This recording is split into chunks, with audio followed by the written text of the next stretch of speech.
Good evening, Mr. Zakir Naik. My name is Karan, and I am a chartered accountant by profession. Actually, a few days back, I started viewing your lectures on YouTube.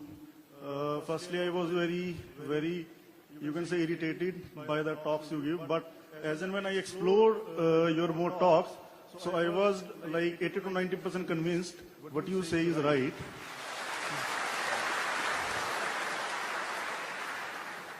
And now I have a specific question on where Islam allows more than one marriage for a male. The reason which I found given by you is the number of females in the world is more than the males. So this is one of the reasons you gave.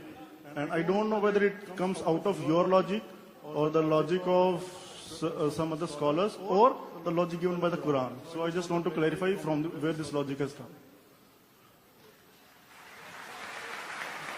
Brother, mashallah, he has been seeing my lectures since a few months. Initially was irritated, then he realized that 80-90% is right. I'm here to convince the balance 10-20%, inshallah, brother. Thanks a lot.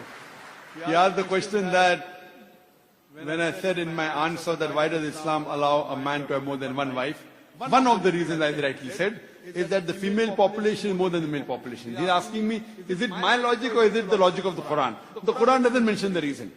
The Quran is the telegraphic message. Sometimes it mentions the reason, sometimes it doesn't mention. For example, alcohol, it says, in it is more loss, less profit. The details are not given. In the Quran about marrying more than one wife, it's not mentioned because the female population more. It is my research, and from my research, I have analyzed that. But when you go on the net today, what you get the statistics today is not correct. For example, many statistics that you get in these ratio on the net is not correct. For example, it says that the population of Qatar, the men are 3 times more than female.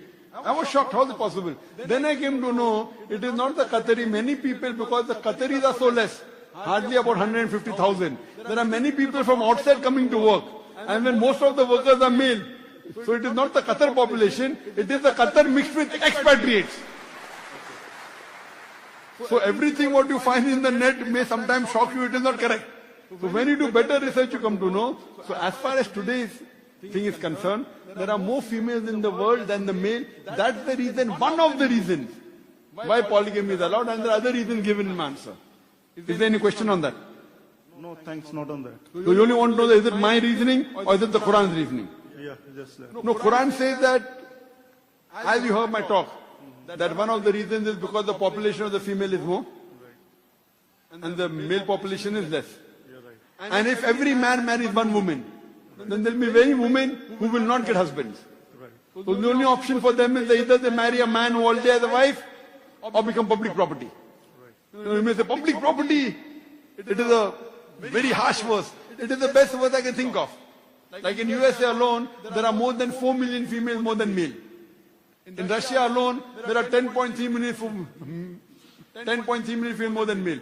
If every man in Russia or in America marries a woman, yet there will be 10.3 million in Russia and more than 4 million in USA who won't find husbands. So the only option remaining for them is that they either marry a man who already has a wife or become public property. But naturally, any modest woman would prefer marrying a man who already has a wife than become public property. Hope that answers the question.